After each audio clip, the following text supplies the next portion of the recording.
ഇതാ ഈ കാണുന്ന വലിയ പ്രപഞ്ചത്തിൽ ഈ കാണുന്ന നക്ഷത്രങ്ങൾ, ആയിരക്കണക്കിന് നക്ഷത്രങ്ങൾ, എണ്ണമില്ലാത്ത നക്ഷത്രങ്ങൾ, സൂര്യൻ ഇതാ ഉദിക്കുന്നു, അസ്തമിക്കുന്നു, ചന്ദ്രൻ ഉദിക്കുന്നു, അസ്തമിക്കുന്നു, രാവിലെയാകുന്നു, രാത്രിയാകുന്നു.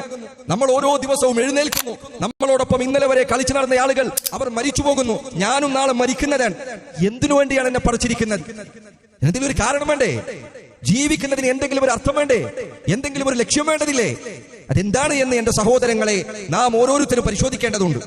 വെറുതെ ആയിരുന്നു നമ്മുടെ ജീവിതമെങ്കിൽ, ഒരർത്ഥവുമില്ലാത്തതായിരുന്നു ജീവിതമെങ്കിൽ, എന്റെ സഹോദരങ്ങളെ ചിന്തിച്ചു നോക്കൂ. ഈ പറയുന്ന സംസാരത്തിനോ, ഇത് കേൾക്കുന്നതിനോ, നമ്മൾ വീടുകൾ നിർമ്മിക്കുന്നതിനോ, കല്യാണം കഴിക്കുന്നതിനോ, മക്കളെ പരിചരിക്കുന്നതിനോ, മാതാപിതാക്കളെ നോക്കുന്നതിനോ എന്തർത്ഥമാണ് ഈ പറഞ്ഞ ജീവിതത്തിനുള്ളത്? ജീവിതത്തിന് ഒരു അർത്ഥം വേണമെങ്കിൽ മരണത്തിന് ശേഷം ഒരു ജീവിതം ഉണ്ടായിരിക്കണം. അതില്ല എങ്കിൽ ഈ ജീവിതത്തിന് അർത്ഥമില്ല.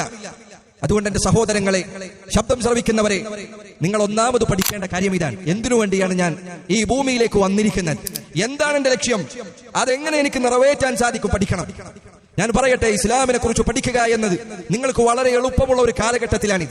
നിങ്ങൾ പഠിക്കുക. ഈ മതം, വിശുദ്ധ ഖുർആൻ അത് പറയുന്ന ആദർശം ഏറ്റവും മനോഹരമാണ് എന്ന്, എല്ലാ നന്മകളിലേക്കും ക്ഷണിക്കുന്നതാണ് ഇത് എന്ന് നിങ്ങൾക്ക് ബോധ്യപ്പെടും. തീർച്ചയാണ്, ഒരു സംശയവും വേണ്ടതില്ല. ഇത് പരിശോധിക്കാവുന്ന കാര്യമാണ്.